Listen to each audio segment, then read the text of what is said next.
Hello, good evening, everybody, and welcome to Launchpad Reseller Podcast. We are your mission control for all things reselling. Whether you've been selling for 20 minutes or 20 years, you know you can always count on us to bring you the lowdown on what is hot in reselling today. We are here today with the Beard King Picker. I want to welcome you in. What's up? Alex, thank you so much for Thanks being for here. having me on. Appreciate it. Yep. And of course, I could never do this thing without my trusty co-hosts. We have Ashley, She Shed 244, and of course, Ellie Tennessee Treasures joining me along the way. And so much to unpack on this episode. I was just talking about offline really quickly how Alex, you were my first pick for this podcast when I first started. There was two. Sean Fines, which was on last week, and then you. I really enjoyed our conversation at the East Tennessee meetup, and I since that day I kind of wanted to have you on this podcast because I'm a avid reader, or at least I used to be when I had time, and I enjoy books in general. So, and I love that you do that.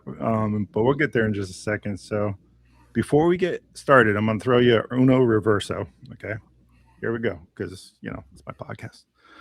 So the Uno Reverso is I want you to tell everybody where they can find you first. Okay. Because a lot of times we don't have enough time at the end to do that. Okay. So we're going to go ahead and tell everybody where they can find you, what you're doing in the reselling space, etc. We'll start there.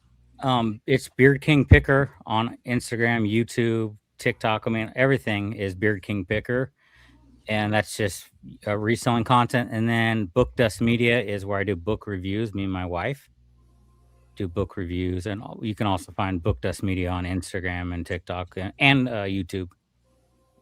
All right. Awesome. So everybody make sure that you take time to sub Alex, the Bear King Picker. Make sure you're subbing Book Dust Media as well to support their reviews. I try to get in there and watch as many as I can so you guys can get some watch hours and stuff like that. Personally, that's what I do. I enjoy your reselling content for all the reasons I mentioned earlier. And I like it how you do this with your family. I think that's important. So we'll go ahead and take a minute here to why don't we tell people how you came to reselling and go as early as you want. I'd like to know what you were doing before too. A lot of times we don't cover that so much. Yeah, I worked in a family business, so my family owns preschools. So Oh, I was like a teacher, a cook, the bus driver. I mean, I did everything at the preschools. Met my wife at our preschools as nice. well. She's in the chat under Book Dust Media right now. But yeah, that's how I met my wife. I started reselling because I collected toys for many years. I didn't need them anymore, and just wanted to pass the collection on to other people. So I started selling off my toy collection, which was Mm. mostly like Spawn Comics, Todd McFarlane, if you guys are familiar with Todd Oh McFarlane. yeah, one of my favorite childhood comic Yeah. books. So I tattooed my whole leg with Spawn, so I figured I could let go of my toys. That's how I got into reselling, and just slowly things around the house, like anyone I think should start off when you're getting into reselling, to learn eBay or whatever platform you choose. And then I kind of dove into books over on Amazon, FBA, and I Ooh. was doing part-time books, in between the making food for the kids. I would go to the thrift store and pick up books, and I was just a scanner. I knew nothing about books, and I would just send them in, and I did that for about two years, I think, part-time. 3 days out of the week. I mean, I started making more money, so I took off time from the family business, and then we slowly rolled into, still on Amazon, into doing online arbitrage. And we were ungated in Lego, Star Wars, like all the top brand, Nikes, all that stuff. Ooh. We sold, like, I always tell the story, but we were doing like just in almost $10,000 in sales in cat food in Fancy Feast. Damn. So I would walk into Walmart, and me and my wife would just, we would build these bundles on Amazon that we made. And so we'd fill up the carts with cat food, and people would just look at us like strange, like, "Oh, you guys must have a lot of cats." And I'd always go, "No, we plan on getting one soon, so we're just planning ahead." But we would buy everything, you know. And then the Legos, we were big in the Legos, where we went in. I know one time we bought like $1,500 in one day just on Legos, and then we on Amazon. And when it comes to Legos, you want to hold the Legos because when they retire, they'll usually 3 times, the amount. So I held on to this like a year and did the Legos and all that. But I got bored of just sitting at home doing the online arbitrage. And we also had 2, what is it, assistants at the time too that did sourcing for us. Oh wow. I'm trying to that's not the correct name, yeah, vote for so whatever they're called. Anyways, we had that too going on, but I got bored of not the treasure hunting because I missed going to yard sales and Mm. all that Yeah. stuff. So slowly moved away from online arbitrage, and especially because shoes and clothing burnt us out because the returns on clothing is ridiculous, especially on Amazon because you can return anything on Amazon, you know. Yeah. Yeah, they built a culture of returns, which unfortunately Mhm. hurts a lot of the smaller sellers that are on, the eBays and of the world. Um, you kind of have to build that into your model when you go forward because of Amazon's the ability to return anything, like you said. So Yeah. it kind of that's one of those things that are, not the best part of reselling, but something you got to plan for sure. Yeah. Yeah. So Yeah. So damn Legos, huh? yeah, lots of Legos. Just any type of toys. We'd sell the dumbest toys, like these little turtles that swam, and we'd sell these things every 5 minutes. We'd sell a little turtle for like I don't know, Man, $20. You paid $9 for it or whatever. Made like $5 a turtle. so are you still on Amazon today? I completely closed down my FBA account, so I could still do merchant fulfilled if I want to. So now I'm only eBay and Etsy. Do a little bit of Etsy. Exploring back into Whatnot, selling books on Whatnot and Etsy. So we're like 95% all books now. And I try to Okay. just get the vintage and rare books, antiquarian books. Anything strange is what I'm looking for, That's what The does the weird best. and obscure. Yeah, Yeah. weird and obscure history books, religious books, occult books, just off the wall topics do the best when it comes to books. I don't know if Yeah. you said a year. How long have you been selling books for since? Uh 3 years full time on eBay. I mean, it's got to be 6, 7, 8. I don't know. It's 8 years. I mean, when I Wow. started getting into reselling, it's been a while, but Mhm. officially full time, I would say 3 years, 3 to 4 Wow. years. Yeah. That's amazing. Damn. So, You must have a hell of a personal collection for books. oh, personal? Yeah. Nah, that's my wife. She's got more books than Ah. I do. My So wife she's is, the bookworm. well, I actually went to bed last night, so I did read my book. I'm reading like a horror book right now. She reads like fantasy and sci-fi books. So, but That's she my jam too. Yeah, Yeah. I know right now she could probably average that she's mad because she only read 4 books last month, and she's usually probably way above maybe 10 books a month. I'm not sure what she's reading. Ooh, She's reading wow. a book, listening to a book, and Damn. Kindle book, physical book, audio book, all at the same time. I'm like, All things. I'll Wow. be happy if I read 1 book in the next 3 months. Okay. What's your wife's name? Bethany. Bethany. Hmm. Bethany. Yeah. Bethany needs to come on. Get out of the chat and come on the camera. Just kidding. Probably putting the kids to bed while I turn and watch this. We love you to death, Alex. Just I'm just teasing you. So that's a lot. That's a lot of reading. And must be a powerhouse of information. And I'm sure that helps in reselling too. I can only imagine. Well, she knows like the romantasy and the fantasy stuff pretty good and what's popular. So Yeah. that helps. I think that's what's going to help. I mean, I want to kind of niche down to books, but I want to get into only selling fantasy and sci-fi and whatnot. So I think she'll definitely help. She'll know what's popular. She's like Yeah. reading the TikTok books, is what they call them. So, Anything viral is it's gonna be on Whatnot. Yeah. well, I That's know, right. and it's crazy because they'll start those books not at $1. They'll start at $15, and they'll Mhm. sell. It's crazy. Man. Yeah, this notion of $1 starts, it works for some of the bigger sellers, but it doesn't have to be that way for some of Yeah. us that are small, starting off smaller. I do all my starts at $2 because I know I'll still get some of my money back, Even if Mhm. I bought it at a thrift store, I'll still lose a little bit of money, but majority of my books for the last like 3 truckloads I've done have all been like free cleanouts that we've done for estate sale Mhm. companies. So I'll profit off $2. I don't really understand the point of selling it for $1 when you're actually negative money, when Yeah. you're packing Yeah. supplies and your time. It doesn't make sense. Yeah.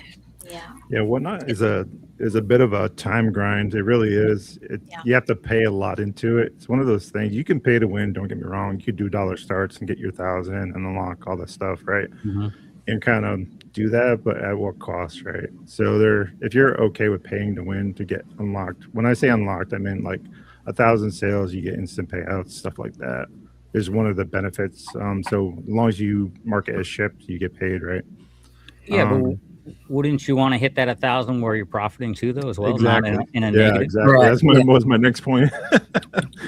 That's the other side of the coin, right? You could do that, but what? Why? Why do that? I didn't do that on Rocket City Reseller. Mm. So we did that a little bit on Fiona's Finds, just to kind of get her a little bit there, so we can get traction. But she's killing it now and whatnot. Yeah. So she's absolutely toys, really everything toys, books, plush, Yeah. and we started delving into the young adult type books, Okay. easy reader type, that All the children. elementary level. Children's books. Yeah. All the children. Yeah. Yeah. So Yeah. we're finding a lot of success in that and whatnot. I don't. Do you guys sell that type of book too, or is it mostly contemporary, older? No, well, no, the raid train, I'm doing a paper gold raid train, and most people, it's like a book group that I'm a part of. Like we do a weekly meeting, and that's more vintage books. So for that raid train, I'm doing vintage books and just old antiquarian style books. But then the next week we have a cookbook show, so I'll be Yeah. selling newer cookbooks. Oh, perfect. So I Yeah. sell any type of book. It's just if it doesn't meet my standards to be in my eBay store, I'm running it on Whatnot. And the more I grow on Whatnot and get more comfortable, I'll start listing higher dollar stuff over time over on Whatnot Nice. too. Yeah. But I'm not ready to list a $50 book and run it for $2 on Whatnot. Yeah. Definitely don't do that. Yeah. I don't Don't. have the following to do that right now. Yeah, that's always been.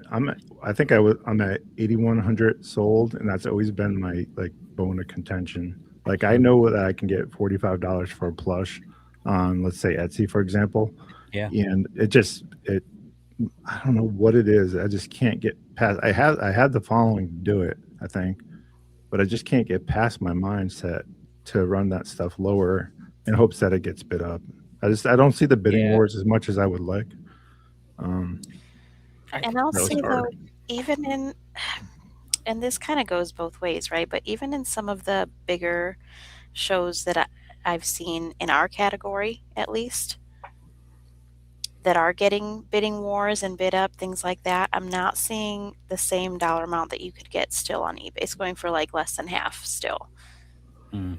And it's still hard. So I struggle with that too, Bob.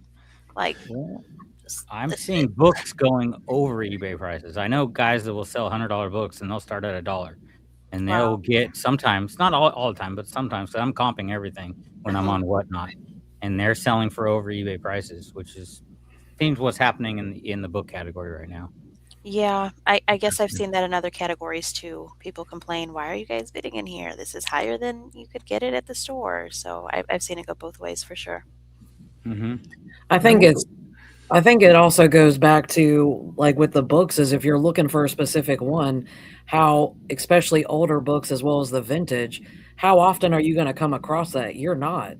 Because I know I've dealt in the children's books, and I Mm. think when I first started, I'd seen somebody else doing it, and I did a couple of shows, and then people came in and were like, "Holy crud, you got like 10, 15 people in here," and I was like, "Hey, I have what they're looking for," and maybe like 4 or 5 people buying, but it takes that consistency and it takes time to build your audience, and they know what you have, and then once that happens, it's fire. Like you can go because I had stopped selling books and then I just went, what was it? I think like 3 weeks ago, I just did a book show out of the blue. I was like, I'm just going to do it. Man, it was killer. So now I'm like, yep, every week trying to do a book show because I think the book category, as I said, you do a lot of vintage. People are looking for that, and it's Mhm. hard to find because I'll be the first one. Like I've had Shira books that I was like, "Oh my gosh, this is my childhood." That Yeah, sort of that's thing. awesome. I love the thrill of the hunt of Yeah. finding it. Well, He-Man and She-Ra, since the movie's coming out, it's gonna be even more popular right now, Oh yeah, my Snap. oh yeah, opinion. But I have He-Man stuff up here. You can't see because Castle Grayskull's up there. That's yes, the none of Castle that stuff's Grayskull. listed, and it'll never be All right. listed. I'm going to be back. I'm going to get a prop real quick. You guys talk about it. It's gonna get a Mine is the Gray Skull Castle. I was like, Mhm. oh my gosh, my childhood, because I Yeah. remember we I think as us as a collective, Tennessee, Bob as well, we didn't grow up with money.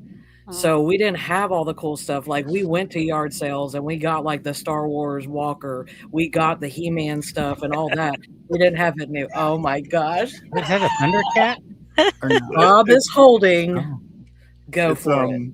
it's the He-Man sword. It's a newer free pop version. okay. Yeah. But yeah, I picked it up at. It does work. I think I took the batteries out so it doesn't corrode. But yeah, so I'm in it. I'm in it to win it, Ashley. You should have told me we were doing show and tell. I would have got my He-Man stuff out. You never know where this I show's got gonna go. You just He-Man, never know.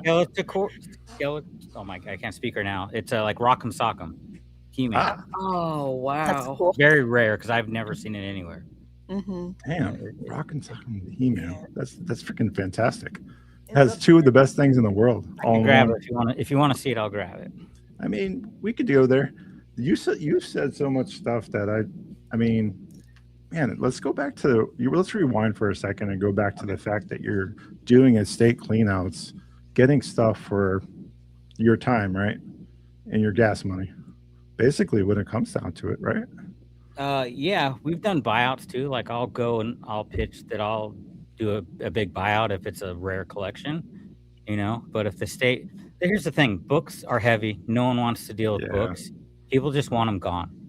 So I That's just go sad. into the estate sale, hand them my card, say, "Hey, I'll come clear out all the books that don't sell at the end of the the estate sale."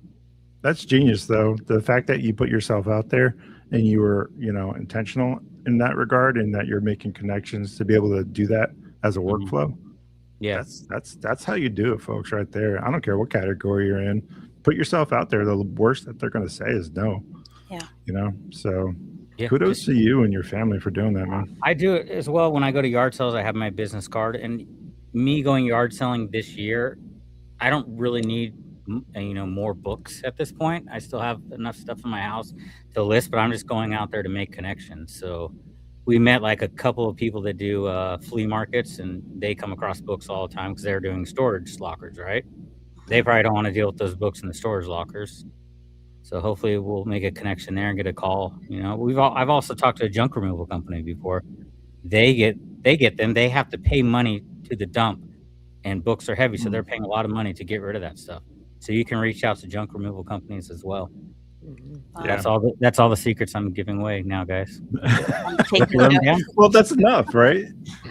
We've talked about this before when Ruth Ann was on the podcast. Don't be Mhm. first, be last, right?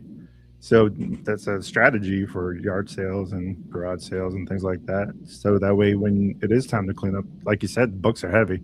Nobody Yeah. wants to bring that mess down to Goodwill or back into their house for that matter. So strike a deal, go curb hunting, whatever the case may be.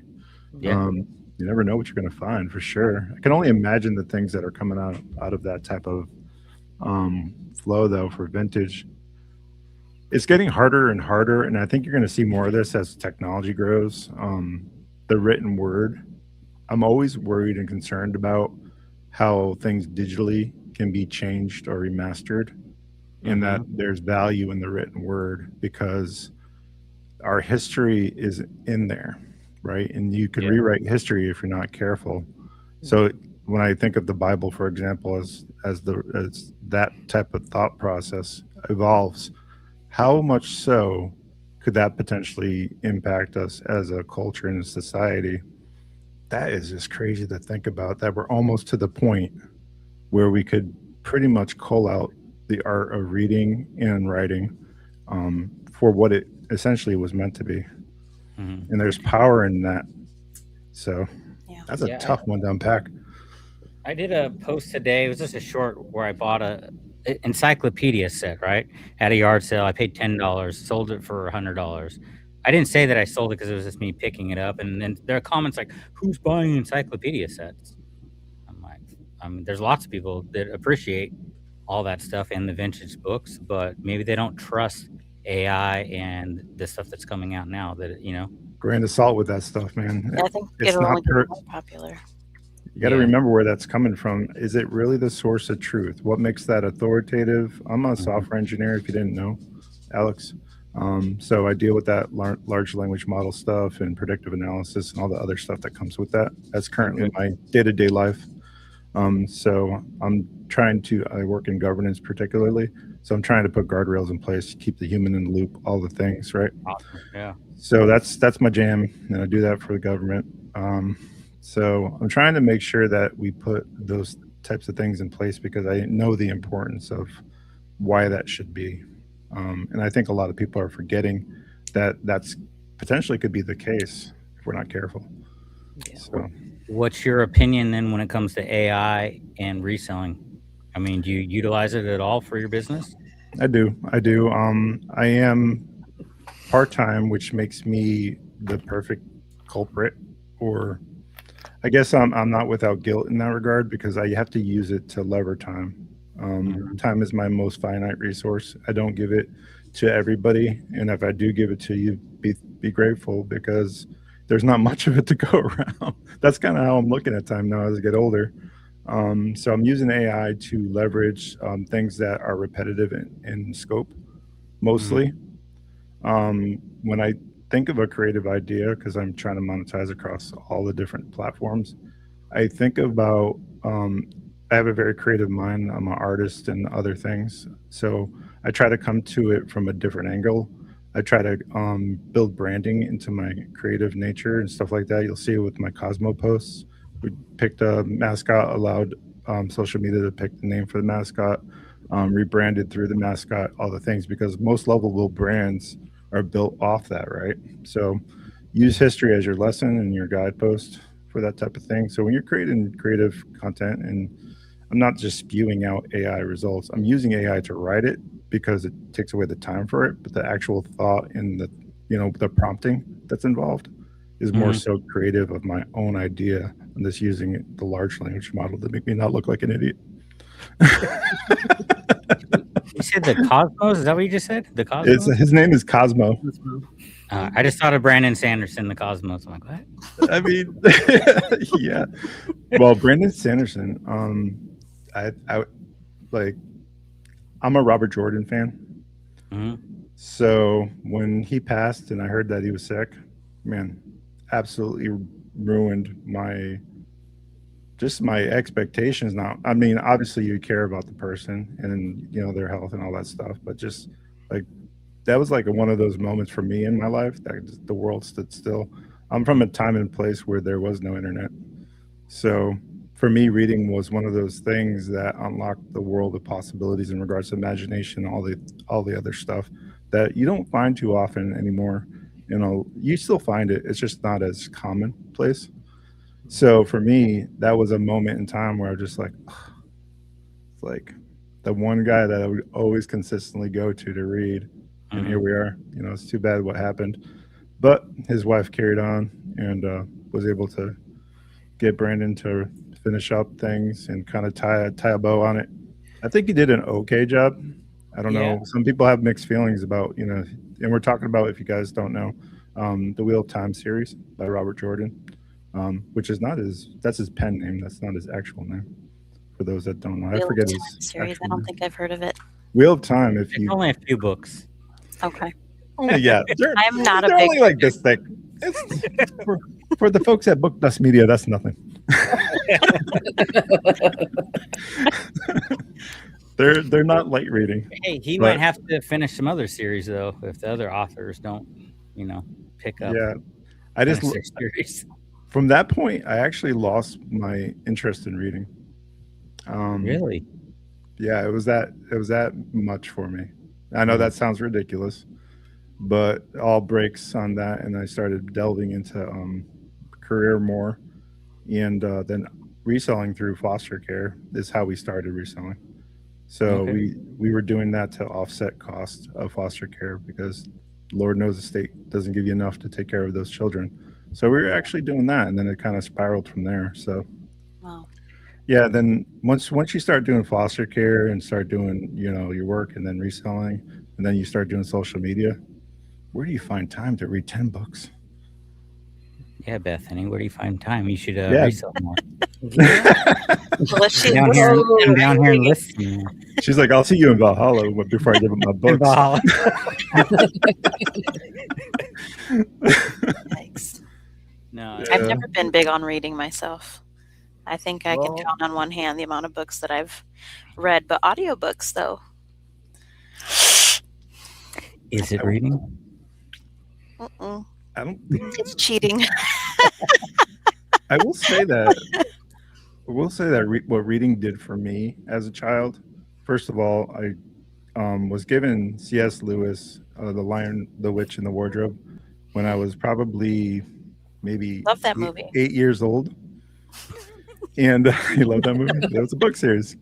I know. Um, I've only ever watched the he movie. was Christian writer, right? Yeah. So I was given that from my godparents at that age. And what that did for me was create a place where I can escape reality. Because I didn't have the greatest childhood. And this is not the podcast for that conversation, but let's just say that it created a space for me. And one of the greatest gifts that was ever given to me, and also helped my vernacular, all the things, and maybe the man I am today, helped me with all things career wise, like having the ability to be knowledgeable about different subject matters and being well read. mhm. I think it really, really did make a difference for me personally. I don't know how that has impacted your life, Alex. I'm not very well read, though, to be honest. You're not? I mean, Bethany? I'm just kidding. I've read all the Dr. Seuss books. I mean, those are tongue twisters. They're kind of hard. So I guess I'm okay. Yeah. I don't I'll know. tell you for me, Alex. I'll tell you another story about reading, and Bethany, you'll probably, and maybe some other people He find says this we're cutting interesting. into reading time now for watching. Yeah, I was gonna say. We'll try to make it quick, Bethany. So one of the things I did in high school was I skipped school. Don't judge. So I was a A student. Obviously, I didn't have to try very hard. It just came naturally. I've been pretty gifted in that regard. But I actually skipped school and spent the entire day in a library reading a book. I read a book about this big called Armada. It was a little spicy, by the way. And I spent all day. Three chili peppers? I don't know what I was like. I don't know what exactly it was about. I can't remember now. It was like a period piece or something. I read this book throughout the day, and I was lucky enough to grow up in a place, New Haven, Connecticut. Yale University's right there, so they have a fantastic library. Has all the accommodations, all the things, right? So I took advantage of that, and I educated myself because I wasn't learning anything in school. So I used that as a lever. So that's one of the moments in time that I don't think I've ever told that story. So there you go. School to read. I'm such a nerd. Well, hey. I went to the library. You are such a rebel. Such a rebel, yeah. Well, I mean, Nerd. That's out world. They're smoking in the gonna say, locker room. He's reading in the locker room. It's in PE to read in the locker room. Speaking of the locker room, you're back, Alex. Yeah. You're back. I Tell was us back. everybody about what you've been doing on your podcast. You didn't know that he's a podcaster, y'all.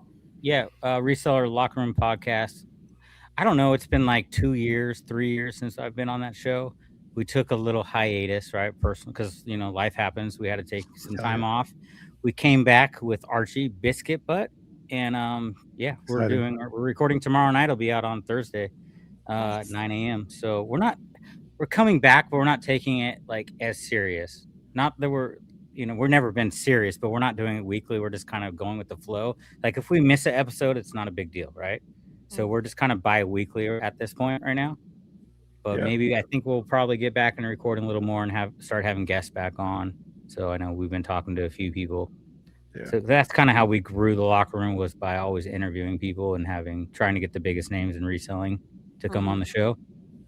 even Yeah. if we had to pay them. No, we didn't pay them. Yeah, every other week until further notice, we'll be dropping videos, podcasts. Nice. So That's awesome because that was in my rotation.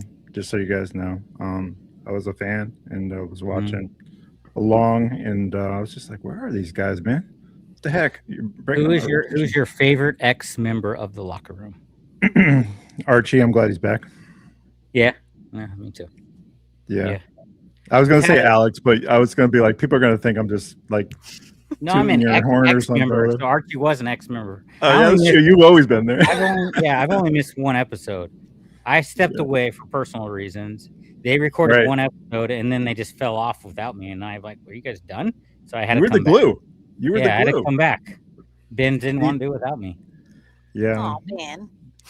I mean, And now Ben's doing diecast. I saw that. That's awesome. Oh, he's doing mixtures now. Yeah, He's mixture. got a show right now selling clothes. I was Oh, like, wow. I was gonna go in there and snipe and buy all his hats, and then do another whatnot show like a few weeks later, and then sell them all. Yeah. Hopefully it's doing well. Yeah, he's only doing whatnot now. He's selling Really? off everything off of eBay, and he's just doing whatnot. He's all in whatnot. So That's so mostly ironic. mostly. It's funny because we've had tons of people on the locker room that were whatnot people, and he was like, well, I'm going to sell it for $2 when I can sell it for 15 to 20 on eBay. Like, he was anti whatnot forever. Now we just turned into a whatnot show at the locker room. So that's all he wants to talk about. I mean, for a while it was that way on this podcast too, because that was like our bread and butter. Right. I mean, it's what we all have in common. It's how we all met. Okay. So, for us, whatnot has levered so many things relationship wise. The only person I haven't met in person, I think, is Ashley at this point. So, Yeah. Ashley, we got to correct that It's sometime. time. I know, right? Are you guys all selling toys and plush? Is that's kind of what you niche down mostly to? Yeah. For us, it's solely plush. Are you doing like raid trains or just single shows, or where are you finding the most success, like on whatnot? That's a good question. I was gonna say it's a mixture. So I host a lot of raid trains and co-host a lot of raid She's a trains. conductress. Yeah. So and I'm in this mode of, okay, we can't do like, we were literally I was doing at least 1, 2, 4 or 5 raid trains a week, and I was like, we gotta slow the roll. I was like, because, and then I think heard from another whatnot that'll be on the podcast later, but they're like, when you start doing a lot of raid trains, you're losing yourself. And I was like, yeah. I said, I gotta get back to, this is me. Yes, I host raid trains, and yes, I want to help grow the community, but I'm losing a part of me, and just, hey, this is what, I sell, that part of it too. So I say it's a mixture. Raid trains can always help, and they can also, at the same time, depending, can hurt maybe a little bit, because now you're just, oh, what raid train do you have this week? It's this. Not, oh, this is me, I'm just doing a regular show. I mean, I'm trying to wrap my head around how it hurts you, but I mean, usually when I do a raid train, I have more people in my show, and then when I do a book show by myself, it's not as much. So I don't know if it hurts me because I get comfortable with the raid train instead of putting in the time and to grow and grind it out myself. So how a raid train can hurt, if I can give a little perspective, maybe. Think about it this way: if you have let's say a 10-person raid train and you're 30-minute slots, and the person before you doesn't accept the assignment for what it is, like say it's themed, or if they don't show up with the proper, or they don't raid you. That's happened. Or they, whatever the case may be. that could potentially hurt you in that way. So, the point of a raid train is to grow following, in my opinion. It can help with sales too. Don't get me wrong. But I think it's important when you're first like breaking your teeth on whatnot to be a part of that stuff, so you can get your name out there, do all the things. But in general, consistency wins the day, and if you can do that and show up for yourself outside of a raid train. And we had Cam Life on. He just broke $1 million on whatnot. Oh wow! Not too long ago, and what he told us is that consistency for a year. He said he challenges anybody to show up for a year consistently on Whatnot and report back to him. If you're not successful, it's your product. It's not anything other than that. So, and I was just like, damn.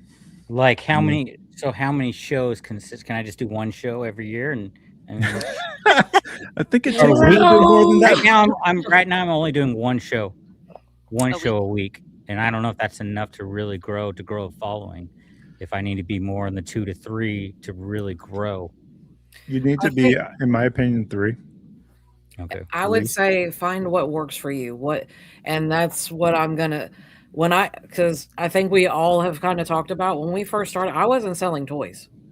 I started off selling home decor. Mhm. And then don't ask me how I wound up in toys and now that's where I went. But I used to do shows at like noon, like Mhm. 1, 2, and it was slow. But those days talking to yourself alone in the room, yep, and just It's a, going with it. I it's mean, a grind. it's I a can't. grind. It's a grind to build that following, Yeah. but if you keep consistently showing up and like this is me, and I think the biggest one across all the different sellers we've talked to that are Whatnot sellers, be authentic, be you. Mhm. Persona Period. leads to burnout. That's Yeah. I'm gonna leave it there. Persona leads if you're not your authentic true self in social media and also social media sales, Yeah. you're gonna burn out quick. There's no way if you're going there with the energy that is like not you and not authentic to you, I don't see how that's sustainable personally. I think Hmm. what you're gonna create inside yourself is a bit of resentment that you have to constantly be on, right? It's kind of like a comedian. Everybody expects you to be funny, but maybe you're not always funny. Maybe you're just funny because it's like something that you enjoy to do. Next thing you know, you're the funny guy. Hey, tell a joke. What? Like, you know what I mean? Hmm. So be authentic, show up with your natural self. You will build an audience. There's someone out there that's going to want your unique perspective. And I see Mhm. that in social media too. Like, don't be anything other than who you are in social media. I know you're growing that presence, Alex. What's your take on that? I mean, I know that you're growing your social media as well. I'm a jerk on social media. I'm a jerk in real life. I mean, I mean, there you go. You got it made. I'm surprisingly okay with that answer. Yeah. I Quite mean, honestly. do I think you? I'm funny. I don't care if anyone else is laughing. As long as I'm entertained, I'm okay with it. That's good. This is one of the reasons why I wanted you on the podcast is for that reason. You have a very interesting personality and outlook on things from what I could pick up because it was hard Hmm. to hear you at the meetup when we met. Oh, But it's I was just like, I too need to loud know with more. pins I need off to the know, music. so tell Ben next time not to have that music playing so loud. Yeah, it's too loud. I agree. It was way too loud. But other than Yeah. that, it was a great time. That About that meetup. meetup, is that gonna happen again this year or nah? So what happened is they did the Ohio meetup, the one that's on the boat that Oh. Cincinnati Picker's doing, and it's the same time that we did the East Tennessee meetup. Mm, I don't really think we should be competing with, a bigger creator like that. It'd be better to find another time for it yeah. or just postpone it because I don't think that Ohio St. Louis meetup is a yearly thing. Because they took off like 3 years. Hmm. So maybe just come back next year and do the East Tennessee meetup again, you know. Gotcha. I Gotcha. mean, from what I Oh, can see, it was pretty successful. I mean, for a first time meetup, yeah. uh, I would put it right up there with the Nashville reseller meetup the first year in comparison.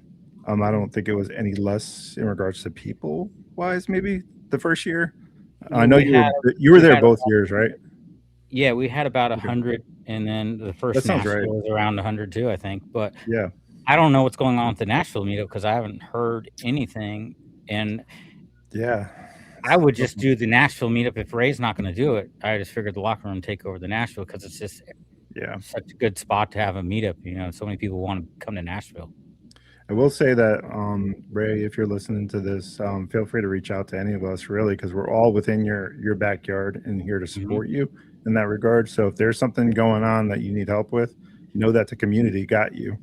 So, Yeah, I've um, kind of heard because I've been asking about it because I was actually excited, about the meetup, and Ray does such a great job on putting fantastic. it on. but it might. What I've heard, and I don't know if this is true, but it might just be postponed until June this year. Maybe Ray has something personal going on, so can't do it in April. Yeah.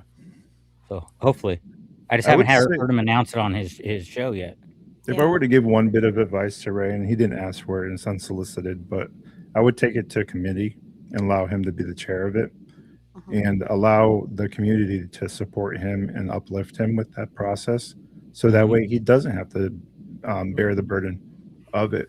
A lot of work. I know that's hard to do sometimes to get people together in agreement, but when you think of it as, you know, he has the final say and that you're there to support him in that regard, it might help. I don't know if he's to the point in growth because it was big last year. Yeah. It was huge. I mean, there was a lot more turnout. Yeah, So he just made it so good that he might have this expectation that he's got to one up it every year. And if Ray ever hears this, it doesn't matter as long as we all just get together as a community is what all right. that matters. At the end of the day, we don't need a gift bag. We don't need prizes and games. We just want to hang out. you Yeah, know? that's really what it comes down to because when you start to look at it from like the global level, you're just like, for me, I'm not a very social person in person. I'm better through this or through social media or whatever. That's just my personality. Unless you come talk to me, I'll talk to you. But I won't go ahead and put myself out there. So, but I agree that you see that in the meetup. You see all these people like breaking off in smaller groups, talking, enjoying themselves, hanging out, all the things. And I want to encourage people that if you don't at least do Nashville, you do at least one event where you meet like-minded folks and talk about business because, you know, like-minded individuals will help you strengthen your business overall. I think it's probably the best way forward to growth in networking. So yeah, the networking and the friendships alone that have come from this have changed my mindset so much as the years have gone by. So I went to the first 2 Nashville meetups, but I didn't make it to last year's East Tennessee. That's why I asked, because I would have. I don't know if the Nashville one's happening this year. I'm like, I feel like I need a fix. I need a meetup. Yeah, you need to hang out with my homies. Yes. that's kind of another thing. We don't know if we're just going to do it another time, but we're kind of waiting to see if Ray's going to do the Nashville too. But if not, then I feel like there should be some meetup. There's a lot of people in the Nashville area and surrounding states too, which is why I think we draw in a lot. So The last thing I ever want to do is like step on anybody's toes. Like if I were to say, hey, let's a small group of us meet, what does that look like? I don't want to offend like Ray and come at from a point of view like we're just trying to hang out. Really, when it comes down to it, is nothing more than that. So, and that's the thing about this space too. There's the other side of that coin, you know. So, yeah. So for Ray, if you're listening, hopefully you are, buddy. And we are all about helping if you need it. And we'll go ahead and leave it there. But I think that let's go back to for a second your place in the book community. You said you were on Whatnot part-time, I guess we'll call it for the most part. Yeah. Are you seeing most success through eBay and Etsy then? Etsy, I pay for cross promoting, but barely ever cross promote. So I'm like, I better this week. I did actually 10 yesterday, so I need to step up on Etsy. I have sold a few books over there, and the cool thing about Etsy is you don't get the lowball offers. Whatever your price is, they usually just pay it. So you can actually get more for your product over on Etsy. Like both books I've sold over there have been $300 books. So I'll agree there. My problem with Whatnot is if I'm taking my good books off my eBay store, my eBay is my bread and butter. I mean, it's my paycheck, right? So that's what makes it difficult. I can't start pulling all these $20 or $50 books off my eBay shop and only get a couple bucks for them, and I'll be able to pay my bills. Made the analogy today about eBay and Etsy and cross listing. Think of it as a venture capitalist, right? They make educated guesses across many different businesses in hopes that one takes off. That's how I look at cross listing. I'll put all my items on all of the different platforms that I'm on, betting on which horse is going to win the race. As long as one horse wins the race, I'm okay. I would love for the Etsy horse to win because like all the things you just said, they won't haggle, they won't negotiate. That horse always comes in strong. And a prime example of that, I posted today that Etsy for the month of March beat eBay for us. And we've been doing it for 3 years now. Finally beat eBay and we sold half as many things. That's awesome. More profitable. Can you tell Yeah. us more, Bob, about how you get all your things across all your platforms? Oh yeah, funny you should mention that. It's a sponsor of our podcast today, Nifty.ai. Be sure to check out Nifty.ai. Code Rocket City will save you 15% off your first month, and be sure that you know that it's not only a cross listing platform; it's an inventory control system as well. It can have generative AI. It'll list, promote your closet. It's in the upper right hand corner. There's a QR code. Feel free to scan that QR code and save some money. $89.99. Hear me out, right? Pro bundle. It's like a full time employee that's always working for you. It's always working for you, cross listing, sharing, doing all the things.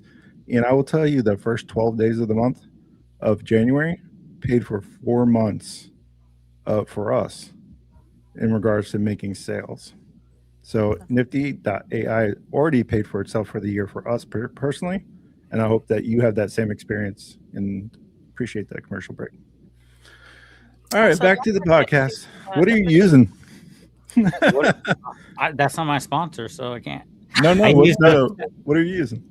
the flip one. It sucks, guys, but it's only $9 a month. It doesn't ever automatically delist. So in my SKU number on eBay, I got to put it's listed on Etsy too, just so I remember to go delist it because it never freaking. I'm going to make the case that, matter of fact, maybe I'll pay for your first month at Nifty, just so I you can had see how Nifty, wonderful and I it was is. talking to my wife about it last night.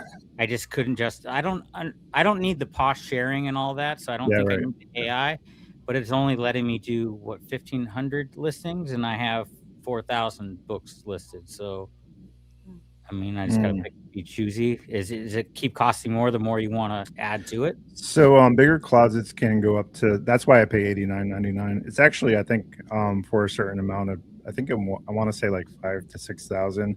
It's like 69 maybe, and then we pay an extra $20 for up to 10,000. We have a 10,000 store, eBay store. We have about 8,100 or 8,300 listings right now across 4 different platforms, and that's how we roll. And that's how we're so successful. We've created a velocity engine in regards to eBay. Of course, I use my data engineering, insight to drive sales. And if you like that type of content, make sure you're following me on Rocket City Reseller on Facebook. We get more into the details and the weeds on that, and how that could work, AI prompting, all the things. And if you want analytics insight into your business, feel free to reach out anytime and be happy to walk you through how you can use generative AI to get insight into your business. Okay. So you don't have to pick the AI stuff to do because it ends in sell similar, right? Some of your items. So you can either do it manually, or it actually will do up to 100. I think it has built-in safety features so that you don't get accused of botting. So for eBay, for example, it'll do 100 for you per day, up to 100. And that's to build in safety. That way you don't get flagged as a botter, meaning that you're delisting and relisting out of ordinary against someone that doesn't have that tool. That's how it mitigates that. But you can go in manually, and I do this quite a bit. I have an entire story about Vendu and how it screwed us over. So, and how we brought our Macari and Poshmark to nothing and are starting to cross us back through Nifty. So that's an entire. I haven't sold anything on Macari in like 3 years. I used to sell toys like crazy during Q4, and it just died for me. I will say that Nifty.ai gave us a resurrection in our Macari presence. And we're still not selling to that degree we were before the whole shim of the buyer fees and the seller fees and the shipping and all the other things that they're trying to do to like backpedal because of their greed. I have a lot of feelings regarding Macari. If you haven't noticed, the resurrection's up with Jesus up there. I mean, it was just Easter yesterday. But I just ordered 100 of these things, so when I do a Christian book show on Whatnot, I'm going to give away 1 free Jesus and a pocket Bible for every order. I don't do giveaways, but I'm going to give out. Giveaways. Yeah, just going to give a giveaway. Love it.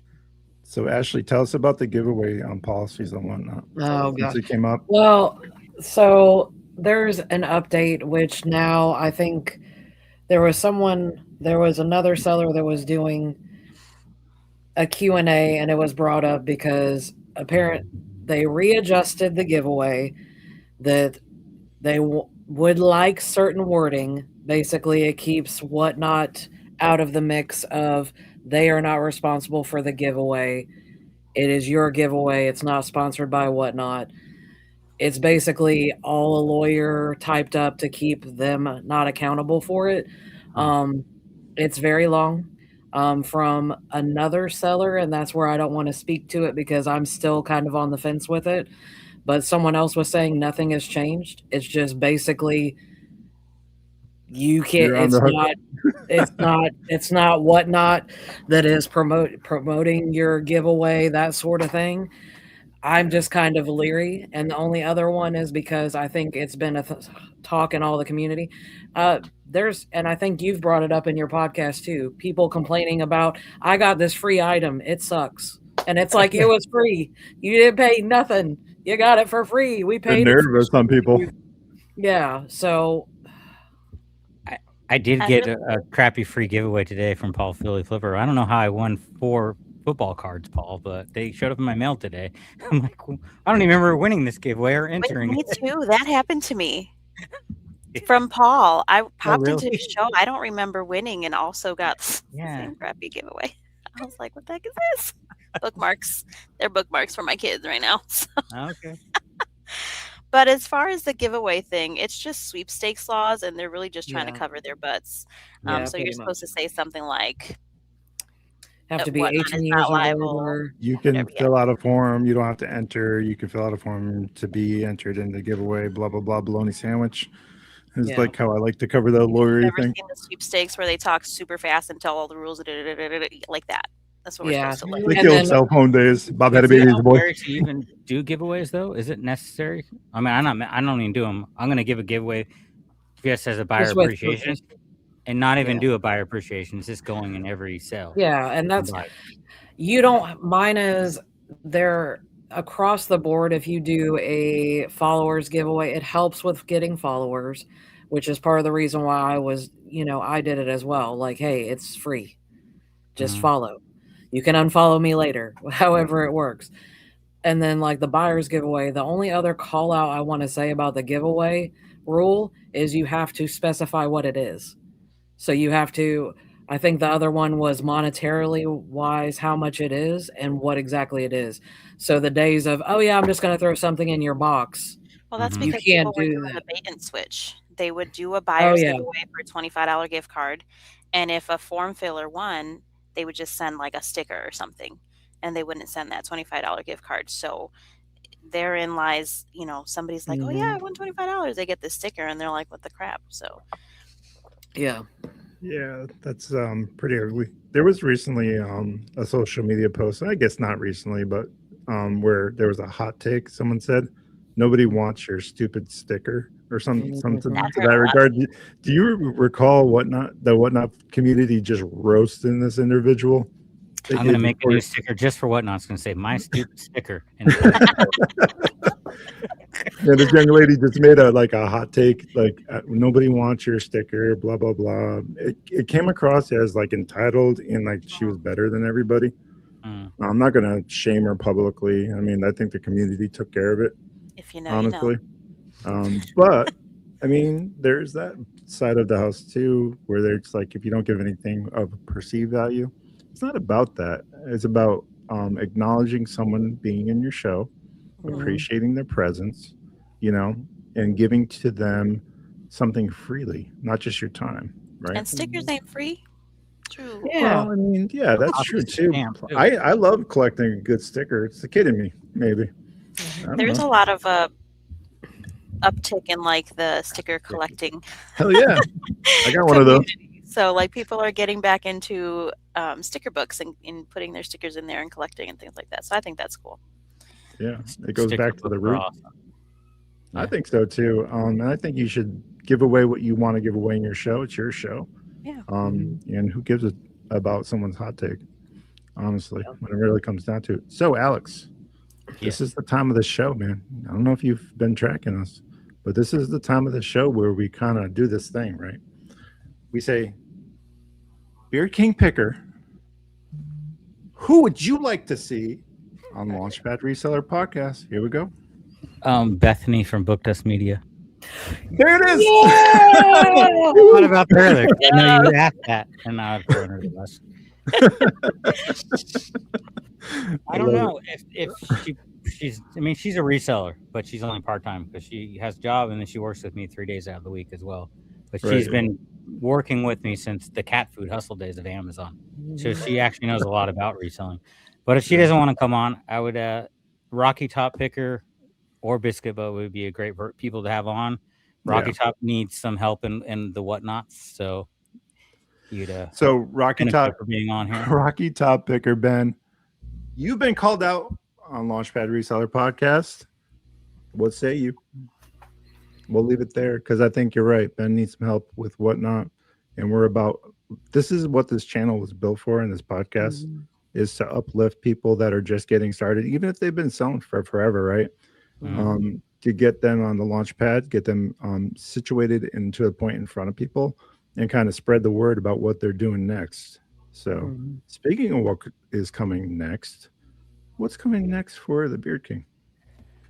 I'll probably drop another crappy YouTube video after tomorrow, maybe. That always happens.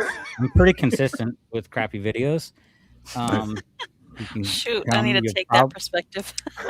If you're offended, I'm not sorry, but sorry.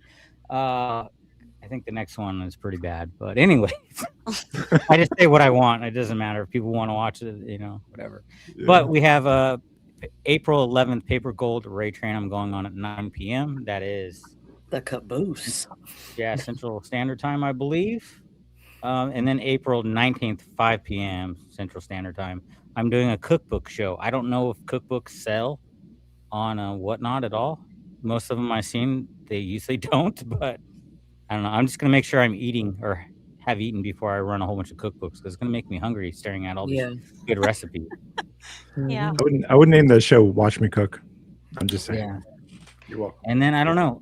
I'd like to get back into doing plushies because I actually started on Whatnot only selling plushies 2 years ago. Oh, excuse me. He's part of the Let plushie us know. community. Yes, I was like, let us know. Yeah, You I've said done more 244. plushie shows. I've done more plushie shows 2 years ago on Whatnot than I have book shows. So I used to do plushie shows with my daughter Zoe Plush. She collects plush, sells plush. Oh. She's all about that. So I know you said you didn't want to do Ray Trains, but can I get on a Ray Train?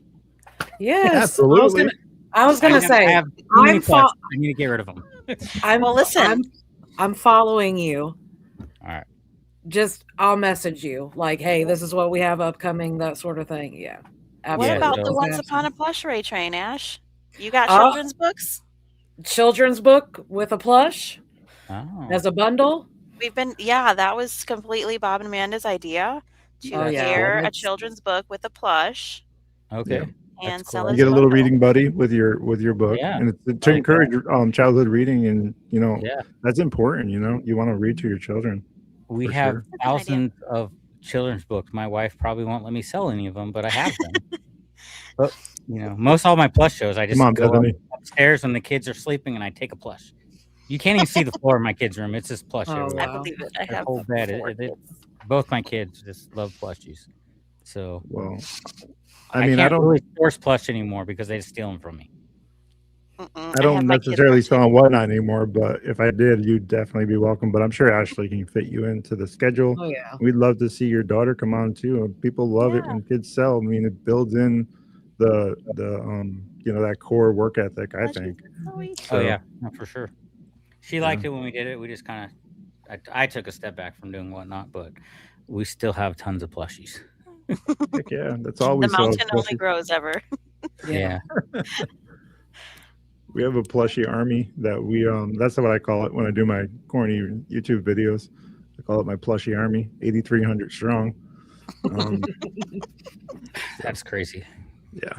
So a lot of bins. I saw all those bins. That's a lot of bins. Yeah, it's a lot. And when my wife just did an inventory by herself, and think about that for a second. Crazy. Yeah. And they were all there. How many were missing or misplaced? 12 baskets were mislocated. So which is down from last year. So that's good. And then missing. It's hard to say. I don't think it was too many that were actually missing. Just a few. And I think what we did is we condensed as we went along. We learned from last year. We condensed and also filled it in the same, so we didn't have to touch the bin twice. We didn't do that the year before. We had 50 bins that were free to put more items in. And believe it or not, we actually had more items than we had bins to fill up. That's how many that we have in the back flow. So we have literally probably 12,000 plush in this house. That's a conservative estimate. That's crazy. So, yeah, only more to come on that. And we scaled a hell of a business the last three years we've been doing this. I think October will be exactly. And 3 those are years for all us. cherry picked. Are you buy in bulk ever, or We do bulk deals, but mostly what we do is our bins model. Most of it's from the Nashville area, from the Goodwill outlet bins, but we do have local sourcing here, where we're very blessed to be in a military town with a lot of families that are leaving, coming and going. So we tend to strike upon different thrift stores, and they're able to move a lot of that stuff because it's a hard sell for them. But for us, it's we're willing to go in there and strike a deal, and sometimes we get it even cheaper than what we would get it at weight. So yeah, That's the best. those are so we can easily walk out with two carts full for like maybe $20, $30, and make that money back in one plush. So yeah. yeah. I think we did. I think me and Zoe went into the Goodwill bins one day for an hour and filled up 2 carts within an hour when on like a I don't know Wednesday morning or something. Mm-hmm. It's crazy. Yeah. So plushies, they can sell. You got to remember, you're not selling an item. Even when it comes to books, you're selling an emotion, right? The Yep. tied to that thing, maybe that's like someone's favorite author, whatever the case may be. So there's always, whenever you talk about a tangible thing, you're talking about an emotion or some sort of feeling or some sort of, especially when you're holding an item. I think that's why books are so impactful. When you're holding a tangible item, you get a different experience than, let's say, for Kindle or you're reading on a computer or whatever the case may be. I think when you crack a book open, the smell of the paper, the feel of the material, that's why I would continue to come back to books. And I think there's a lot of folks that are feeling that way too. You'll see that as technology grows too. Well, yeah, it's the same with digital music, and then I want a physical CD. Right. I want to be able to read the lyrics and pull it out. I mean, that's why records are making a comeback. Record sales were keep growing year over year because people like how big the layout is and all the artwork that's in them. No one, I don't know. I'm a big record collector, so I like the physical, and I don't know think. my dad. My dad must be beating himself up because he's a DJ and he sold all his records Oh, maybe 10 years ago. He sold yeah. his whole collection. Yeah, now go to McKay's and look at how much a used record is. It's crazy the price of these records now. Yeah.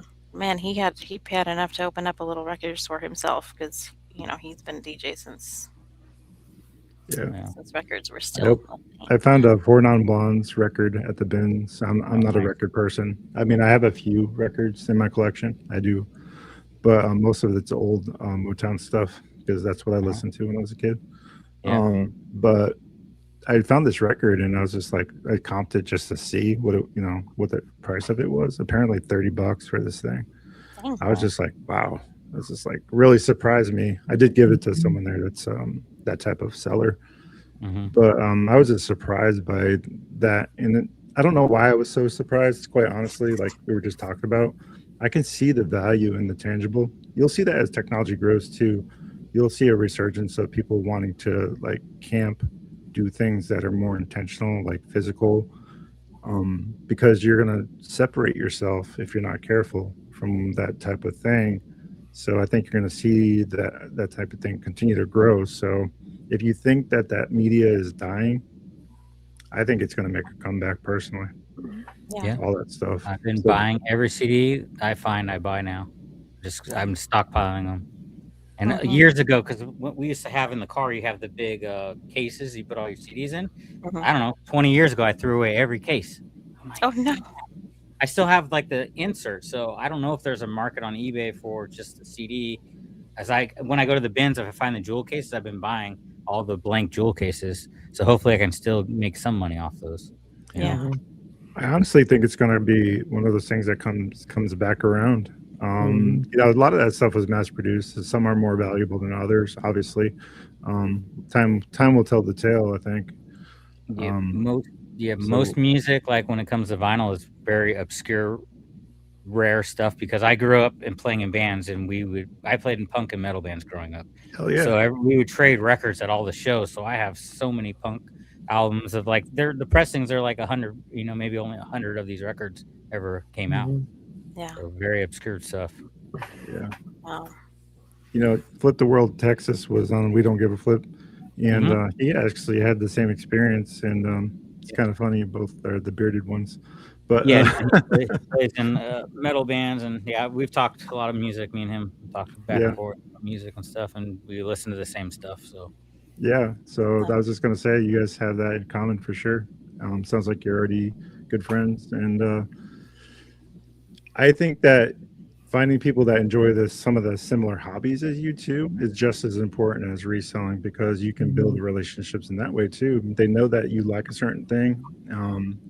Are both resellers. It kind of leads the witness in a way. You can actually create a network in that way too.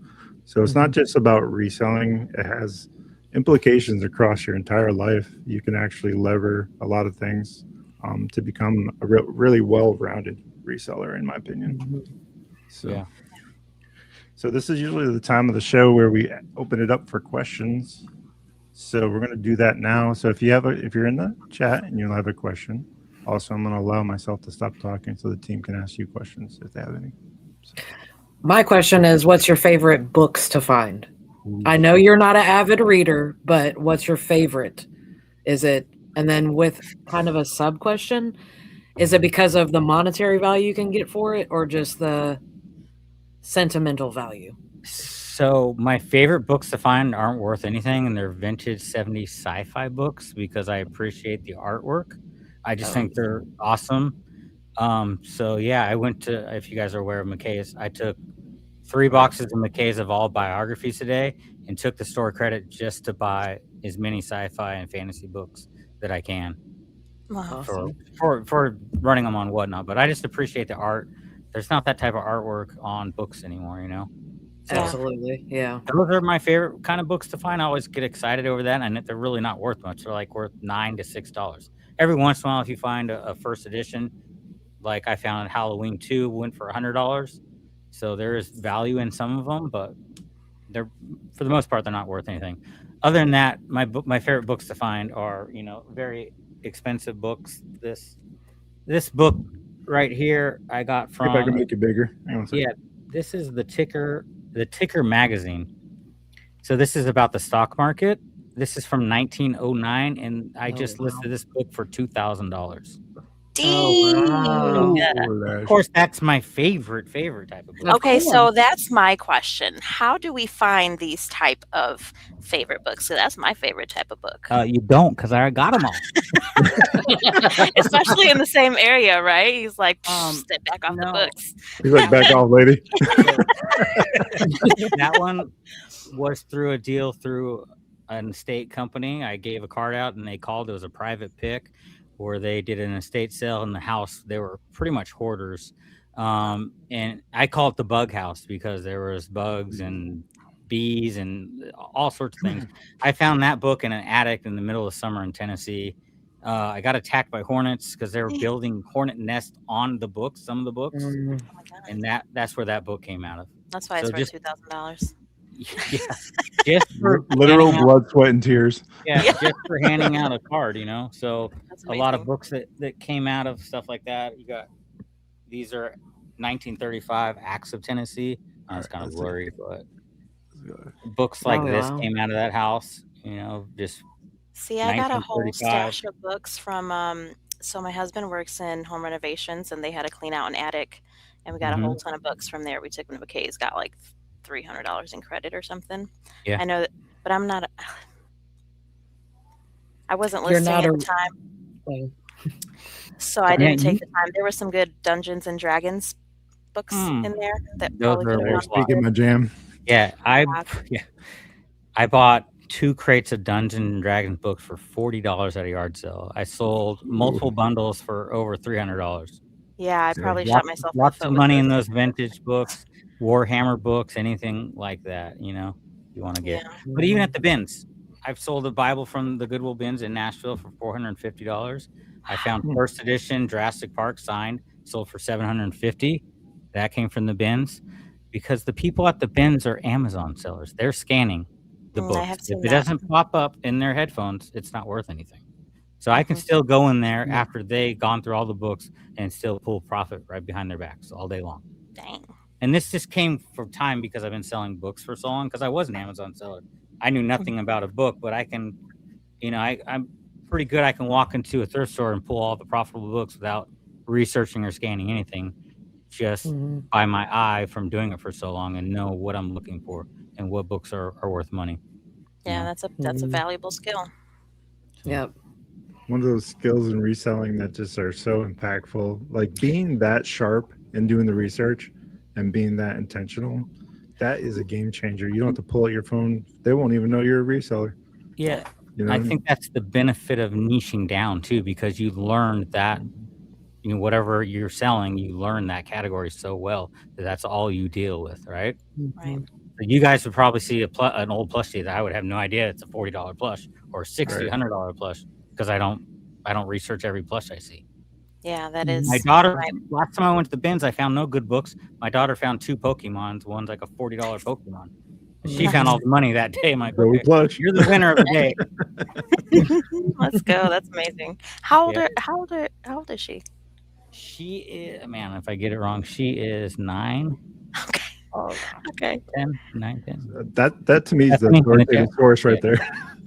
That's awesome. So I have And- 2 sons that are 8 and 9, so they also help me source at the bins. Yeah, 9. She's been going to the bins. I mean, we used to go every day like 2 years ago, but I haven't been sourcing like that anymore. And she would fill up the carts of books and be right in there elbow to elbow with everyone else. Love So it. my Yep. son Talking is about. 3 though, or 4. So wait, here it Uh-oh. goes. 10 and 4. I know, Oh, no. Uh-oh. 10 and 4. Oh, Zoe's Get gonna him. get you after this one. I Get said him. 9 because when I go to the Chinese buffet, she has to be 9 because it's cheaper. She's not. Oh yeah. I have that stuck in my head. yes, like it's a discount. understood. Yeah. That's hilarious. Self-deception is a thing. I went to the movies yesterday, and I have 4 kids. I was like, I need 3 kids tickets, 3 adults tickets, because my oldest, she's 15 already. She doesn't count as a kid anymore. It's like 12 and under or something. He Yeah. goes, well, if you want, technically she's somebody's child. I was like, sir, we have 4 children and 2 adults. Zoe, apparently my daughter's listening, and now she's so mad at me. I'm sorry. Ooh, you in trouble. You're 9 if you want Chinese buffet. They, I would agree to that. I don't know, Yeah. Zoe. I don't know if you. I would agree to that if I were you. I mean, who doesn't want Chinese buffet, right? Okay. So, children, being a family man, reselling, how's that impact the family overall, do you think? I know that's a tough question for a lot of us. We're all parents. So what does that look like for you? I mean, as far as the freedom to work the hours I want to work, right? I mean, today I picked up the kids from school, or Zoe's been with me. She stays home doing homeschooling. So she went to the post office with me. She went thrifting with me, went to McKay's with me. And I don't have to worry about it. It was when we get back, you get back to doing your homeschooling. And then we picked up my son. And then I took time. I got all my listings done for the day. And then we went outside and scootered around, So if I was clocked in at a normal job, I couldn't do all that stuff. And we go yard selling as a family on the weekends. So we're always together. They're always with me. Now, they cost me some money where I could be making more because I got a negative whatever they buy at the yard sale for the profit I found. Yeah. But I wouldn't trade it for the world. That's why I love this business. And even if I could make more getting a 9-to-5 job, I would still be reselling just for the freedom. Yes. And Yeah, being you able can to always spend get more money, but the time is what it is. For me. time's all, yeah, it's the most valuable thing that we have. Yeah, it's the most Yeah. finite resource Especially we have. when your kids are little, you need to be there for your kids as much as you can. Tell you what, man, it goes by in a blink of an eye for sure. And the time is a thief. We said it multiple times on this one. It'll sneak up on you, and before you know it, you have a 17-year-old like me running off to college in the fall, He's Bama bound. He made his decision. He got into Auburn, got into UConn, but decided Bama was for him because of the money. They gave him the most in regards to scholarships. Got a 31 on his ACT. Really proud of him. All the things. Super smart kid. Wants to be a lawyer. Wants to make a change in this world for. And I think part of our foster journey kind of led the witness a little bit on that one. So he saw what that is impacting. He experienced it with his own father in regards to the separation and things like that. So I think for him, he's trying to keep families together, which is super important. And for him to realize that at 17, let's go. That's amazing for me as a step parent. I'm super proud. I see a lot of potential in him, and I know all parents feel that way about their children. But for me, from the outside looking in, when I first met him, I mean, this kid's like, he was using words that were like confusing me when he was 5. Dang. And I was just like, what is going on here? So it's been an interesting like experience to see that grow and mature over time. So that's what I would love to be able to do this full time for those reasons that you just outlined. The fact that you guys are full-time resellers, I'll lean into it and enjoy it and spend that time with your children because that's really important. It's going to make a difference overall in the end, and it's the most valuable resource we have is our children. So read to them. If you take nothing else away from this podcast, read to your children. It's a really important thing. Well, Alex, we appreciate you coming on the podcast. I can't say enough about how enjoyable and how right I was about having you on. I did see, for me, what that could potentially do for the community. So I kind of wanted to make sure that the community was also tracking your story and that your growth in social media continues. We want to see your success. We want to hear back from you, stay in contact. Let us know. Feel free to partner with us. So Whatnot is definitely something we should be doing together for sure. Yeah. So, I appreciate you having me on. It's been a great time. So yeah, for sure. And And I'll come back on anytime. I could. Next time I'll disappoint you if you want. Whatever you want. well, I was going to say, or next time you bring Bethany. I It'd be a duo. I'm just saying. I was going to say I would really enjoy, I don't know if she wants to be on or not, but I would really enjoy for myself, right? Because I'm the homeschool mama over here who's reselling, so I would really enjoy her perspective of the reselling game. Because that's what I think there's a lot of moms out there that are reselling that could really get a lot of insight from that conversation. So I think that if Bethany would like to come on, she's more than welcome. I love to talk all things reselling. So for me, it's a no-brainer.